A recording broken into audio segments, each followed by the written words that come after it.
Vamos conversar sobre Petrobras, então, os impactos políticos dessa decisão. É algo que Lula prometeu muito durante a campanha, então eu vejo muita gente celebrando essa mudança, né, positiva, é claro, e como promessa de campanha de Lula, que agora faz valer essa mudança nos preços. Eu também estou celebrando essa política e é uma política de interesse nacional e que vai beneficiar, por exemplo, com a redução tão significativa do bujão de gás, né, quem mais precisa disso. O que está sinalizado nessa política é que a Petrobras está escapando do controle das empresas privadas de exploração de petróleo. Porque esse, vamos chamar de cartel, esse conjunto de empresas que estão também explorando o pré-sal, que são de fora, né, elas estavam impondo, através da política de paridade do preço internacional, né, a Petrobras uma condição em que ela não tinha vantagens competitivas em relação às outras. E a Petrobras investiu em desenvolvimento científico e tecnológico durante muitas décadas para ser a maior especialista de exploração em águas profundas do petróleo. Ela também teve uma estratégia que é dela, mas também é do governo brasileiro, de alavancar o desenvolvimento brasileiro. Você lembra das exigências de compra dos componentes nacionais, por exemplo, para a elaboração das plataformas, dos navios? A própria indústria naval foi estimulada pelas compras da Petrobras. A rede de distribuição, que depois foi passada para o setor privado, também tinha esse papel importante. Quer dizer, a Petrobras não era só uma empresa, ela era um instrumento de articular uma política de desenvolvimento e geração de emprego, né? E esse papel estratégico, a Petrobras chegou a funcionar com mobilizar 10% do PIB brasileiro na sua rede. Foi ela capaz de estimular a indústria naval brasileira, que é uma indústria estratégica também, em contratando navios tanque, contratando plataformas, né?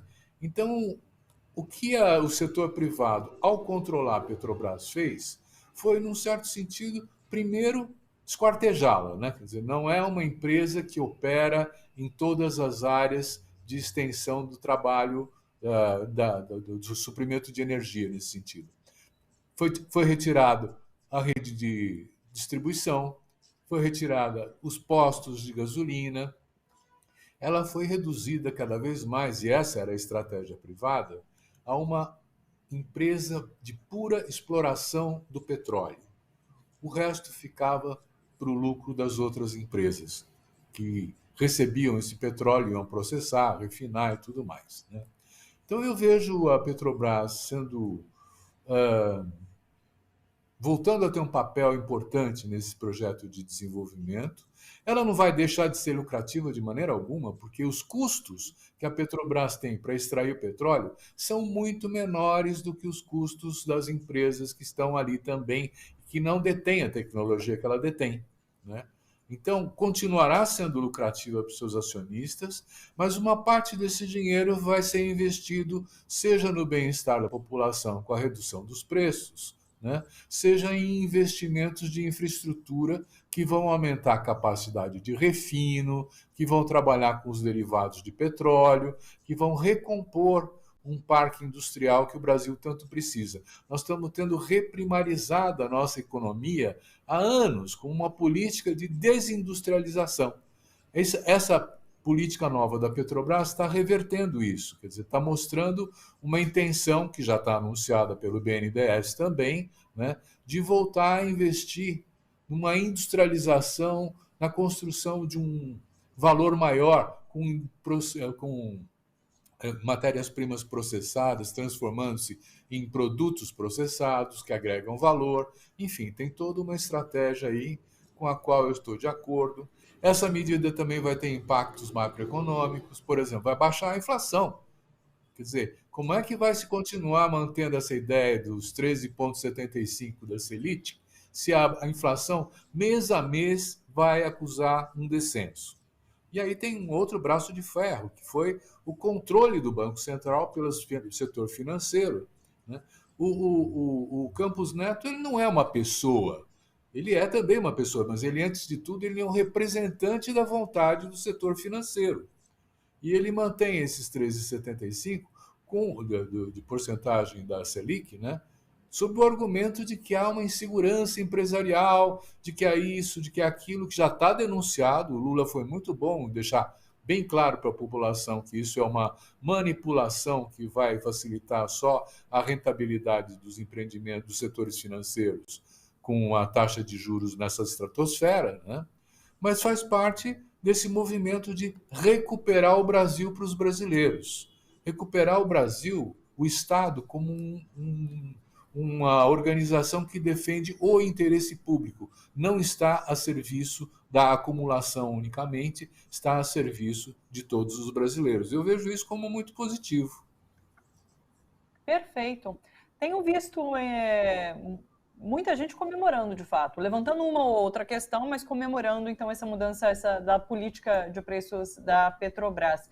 Vamos falar um pouquinho agora sobre o Le Monde Diplomatique Brasil, que vai ao ar hoje aqui na TVT, e vai tratar do MST falando sobre o agronegócio. É isso, né, Silvio? E a gente, inclusive, assistiu, a gente trouxe ontem aqui no Bom para Todos os resultados da feira do MST, a Feira Nacional da Reforma Agrária, que foi um sucesso em São Paulo, às vésperas, inclusive, de uma possível CPI que pode acontecer ali no Congresso. O MST vem mostrar a produção, a grande produção que a reforma agrária faz e traz para a mesa do povo brasileiro. Então, me conta um pouquinho sobre o que é o programa de hoje do Le Monde e essas discussões que vocês travaram em relação ao agronegócio.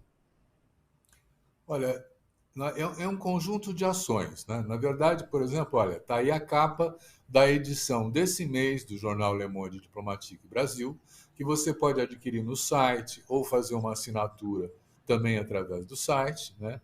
A versão impressa é adquirida através do site, e tem uma análise em profundidade dos impactos e do sentido estratégico da ação do agronegócio e toda a complicação que ele traz para a vida dos brasileiros, o envenenamento da comida e tudo mais. Numa outra dimensão, no nosso programa de hoje, nós vamos tratar do olhar do MST sobre o agronegócio, né? De como ele está vendo essa política do agronegócio e como ele está criando uma alternativa totalmente diferente, sustentável agroecologicamente, voltada para o abastecimento alimentar dos mais de 100 milhões de pessoas que estão em insegurança alimentar, mas dos 33 milhões que passam fome. Foi de uma generosidade, uma solidariedade, o MST doando toneladas de alimentos aqui em São Paulo para aqueles moradores de rua, aquelas pessoas empobrecidas. Então, nós vamos tratar, a partir do olhar de 2 membros da direção nacional do MST, né, essa situação de hoje, a CPI que se abre no Congresso, como é o projeto deles, as 500 mil famílias que fazem parte dos assentamentos de reforma agrária, o MST como o maior exportador de arroz orgânico da América Latina, que tem sucesso econômico, inclusive, né? Então, nós vamos mostrar essa tensão entre uma lógica do agronegócio, né, e uma lógica da agricultura familiar, da agroecologia, da sustentabilidade. A gente já mostrou a capa do Le Monde, que está sendo lançada neste mês, mas fala mais um pouquinho, recupera então um pouquinho sobre o Le Monde que está sendo lançado e essas principais discussões e como as pessoas podem fazer para assinar, inclusive, que é bastante importante. Que ótimo, muito obrigado. Olha, nós estamos pedindo para 4, 5 analistas, especialistas do meio rural.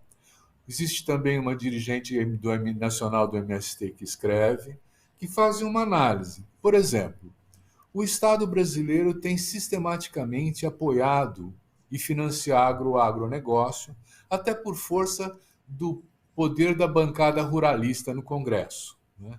Sem o dinheiro do Estado, o agronegócio seria sustentável? Ele iria dar lucro? Há dúvidas sobre isso e há argumentos que, se não tiver esse subsídio essa perdão de dívidas, esse financiamento do plano safra, coisas assim, não é?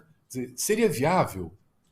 Bom, então isso significa que nem o agro é pop, nem é tudo, ele tem seus limites, mas ele trabalha com os venenos que trazem câncer no intestino, que trazem uma série de doenças que estão sendo ingeridos regularmente pela população por conta de não ter outra alternativa. A agricultura orgânica ainda é muito pequena, né? Temos a articulação política do agronegócio, que também vai ser tratado. Quer dizer, como é que eles garantem esse subsídio, esse financiamento, essa relação muito próxima com os governos, em troca do quê? Né? O apoio político, por exemplo, do agronegócio ao Bolsonaro foi quase que integral. Né? Então, não é só uma questão técnica, é uma questão também de projeto de sociedade, de projeto de vida. Há denúncias da parte, inclusive, desses analistas do uso do trabalho escravo nessas propriedades. Tem um monte de coisa, do envenenamento dos rios. Quer dizer, você tem uma análise que mostra o desastre que é a utilização da forma predatória como o agronegócio opera, né? E mostra também como o Estado brasileiro dá suporte a isso até hoje, né? Quer dizer, por força da política, por força do poder que eles têm. E é sempre uma tensão que está expressa na CPI, por exemplo. Né? O MST diz assim: é a quinta CPI que nós estamos enfrentando e nós queremos transformá-la num palco de denúncia do agronegócio. Então, de repente, pode até virar o jogo essa CPI. Né? Nós estamos tratando tudo isso dentro do nossa edição desse mês. Se você quiser assinar, www.diplomatic.org.br, e tem lá o lugar Assine. E você pode assinar a nossa versão digital ou a nossa versão impressa, que também traz a versão digital junto. Né? No nosso site, nós renovamos diariamente as notícias, então você tem um dinamismo maior aí também. Está aqui na tela, pessoal. Acesse diplomatic.org.br/assine. Tá bom? É só entrar nesse site aí, você tem todas as informações e pode assinar o Le Monde Diplomatique. Silvio, beijo para você, boa semana, até terça-feira. Muito obrigada. Beijo, boa semana para você também. Uma saudação a quem nos assiste também. Tchau.